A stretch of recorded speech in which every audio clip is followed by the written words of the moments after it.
This video covers a real criminal case, one that has left an indelible mark on the city of Liverpool, England, and serves as a stark reminder of the devastating consequences of social unrest.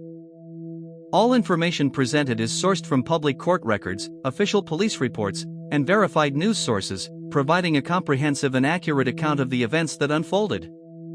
On July 3, 1981, a riot broke out in the Toxteth area of Liverpool, marking one of the most significant urban disturbances in British history. The spark that ignited the riot was a confrontation between police and a young black man, which quickly escalated into widespread violence and looting, leaving a trail of destruction and chaos in its wake. The riot was a complex and multifaceted event, involving deep-seated social and economic issues, as well as allegations of police brutality and racism, which would later become a major focus of the investigation. You're watching Dark Verdict, where we investigate the cases that haunt us, and the Toxteth Riot is a prime example of a case that continues to resonate with us today. The riot resulted in the deployment of over 800 police officers, numerous injuries, and widespread property damage, with many businesses and homes being destroyed or vandalized. As investigators delved into the causes of the riot, they found a community frustrated with poverty, unemployment, and perceived police harassment, which had been simmering for years, waiting to boil over. The Toxteth area was one of the most deprived in the city, with high levels of unemployment, poor housing, and limited access to education and job opportunities, creating a perfect storm of social and economic discontent.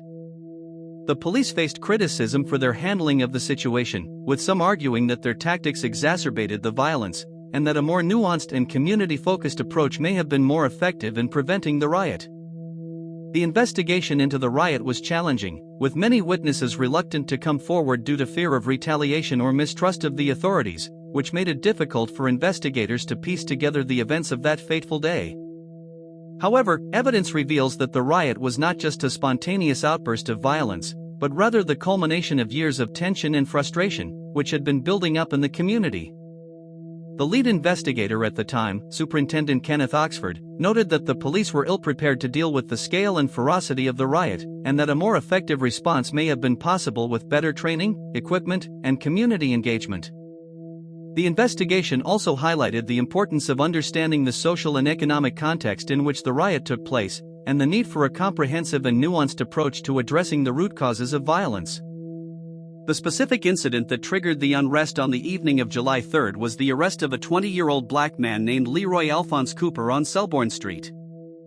A crowd gathered to challenge what they saw as heavy-handed police tactics during the stop, and within hours the confrontation had spread along Upper Parliament Street and Lodge Lane, two of the main thoroughfares through Liverpool 8, the postal district that encompassed Toxteth. In a decision that marked a grim first in British policing, officers deployed CS gas canisters against civilians on the streets of the mainland, the first time the chemical irritant had ever been used outside of Northern Ireland. That decision drew immediate condemnation from civil liberties groups and became one of the most scrutinized aspects of the police response in the months and years that followed. The unrest did not end on a single night. Sporadic clashes between residents and police continued over the following days, with the worst of the violence running from July 3 through July 6, and further flare-ups reported as late as July 28. During the disturbances, approximately 70 buildings were destroyed, more than 100 vehicles were set alight, and around 450 people were arrested. In the wake of the chaos, Prime Minister Margaret Thatcher dispatched Michael Heseltine, then Secretary of State for the Environment, to assess the damage in Liverpool firsthand. Heseltine spent 3 weeks in the city, walking the burned-out streets of Toxteth, meeting residents, and compiling his findings. He produced an internal memorandum titled "It Took a Riot," in which he warned that without targeted investment and regeneration, further disturbances were inevitable. The Toxteth Riot was not an isolated incident, but rather part of a broader pattern of urban unrest that swept through England in the early 1980s, with similar riots taking place in cities such as Brixton and Birmingham. The Brixton Riot, which occurred just a few months earlier, shared many of the same underlying causes, including poverty, racism, and police brutality, and serves as a powerful example of the need for comprehensive and nuanced solutions to social and economic problems. As we examine the Toxteth Riot, we must also consider the broader social and economic context in which it took place, including the impact of government policies, such as the austerity measures of the time, which exacerbated the social and economic problems faced by communities like Toxteth. The riot was a symptom of a deeper disease, one that required a comprehensive and nuanced response, and serves as a stark reminder of the need for effective and responsive governance. One of the most significant outcomes of Heseltine's time in Liverpool was the establishment of the Merseyside Development Corporation in 1981, a government body tasked with regenerating derelict land along the waterfront and in the surrounding neighbourhoods. The corporation oversaw the conversion of the Albert Dock into a mixed-use cultural and commercial space, and in 1984 Liverpool hosted the International Garden Festival on a reclaimed landfill site in South Liverpool, an event that drew over 3 million visitors and was intended to signal a new chapter for the city. Despite these headline projects, critics argued that the benefits of regeneration rarely reached the streets of Toxteth itself, where unemployment among young black men was estimated at between 40% and 50% during the early 1980s, a figure roughly 3 times the national average at the time.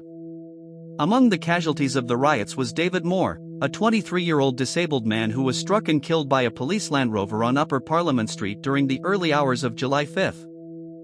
Moore's death became a flashpoint for community anger, and his family maintained for years that the circumstances of the incident had never been properly investigated.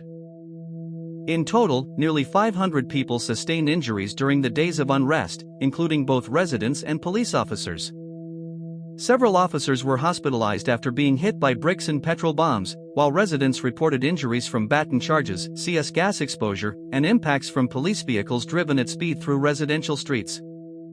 The Brixton disturbances of April 1981 had already prompted the government to commission an inquiry led by Lord Scarman, whose report, published in November of that year, concluded that racial disadvantage and inner-city decay were root causes of the disorder. Scarman recommended reforms to police recruitment and training and called for a greater emphasis on community policing, but he stopped short of finding that the Metropolitan Police were institutionally racist. That specific language would not enter the official record until 1999, when Sir William Macpherson published his inquiry into the racist murder of 18-year-old Stephen Lawrence at a bus stop in Eltham, southeast London, on April 22, 1993. Lawrence was stabbed to death by a group of white youths, and the Metropolitan Police investigation that followed was so deeply flawed that Macpherson concluded the force was riddled with institutional racism, a finding that led to sweeping changes in British policing and equalities law. Margaret Simey, who served as the elected chair of the Merseyside Police Authority throughout the period of the riots, was one of the most vocal critics of the police response. Simey publicly stated that she would not condemn the rioters, arguing that the community had been driven to desperation by years of neglect and discriminatory policing, a position that led to calls for her resignation from senior police figures and some politicians. Toxteth itself had a long and layered history as one of the oldest settled black communities in Britain, with residents of African and Caribbean descent documented in the area as far back as the 18th century, many of whom were descendants of seamen who had worked the Atlantic trade routes through the port of Liverpool. By 1981, that community had endured decades of being marginalized within the broader city, overlooked for housing investment, and subjected to aggressive stop-and-search tactics that residents described as routine humiliation. The connections between Toxteth in 1981, Brixton in the same year, and the Stephen Lawrence case in 1993 trace a line through decades of struggle over race, policing, and accountability in Britain. The Scarman report led to the creation of local consultative committees between police and communities, and the Police and Criminal Evidence Act of 1984 introduced new codes of practice for stop and search. The Macpherson report, arriving nearly 2 decades later, pushed further, leading to amendments to the Race Relations Act and the establishment of the Independent Police Complaints Commission in 2004. In Toxteth itself, Granby Street, once the commercial heart of Liverpool 8 and one of the streets worst hit during the 1981 disturbances, underwent a community-led regeneration project in the 2010s that won the Turner Prize for Architecture in 2015. A recognition that the area's residents had taken rebuilding into their own hands after decades of waiting for institutional support that often arrived too slowly or not at all. Subscribe to Dark Verdict, where we explore the most intriguing and thought-provoking cases in history, and examine the complexities of justice and the human experience. Next case, The Witness Who Saw Everything and Disappeared, a story of mystery, intrigue, and the pursuit of truth.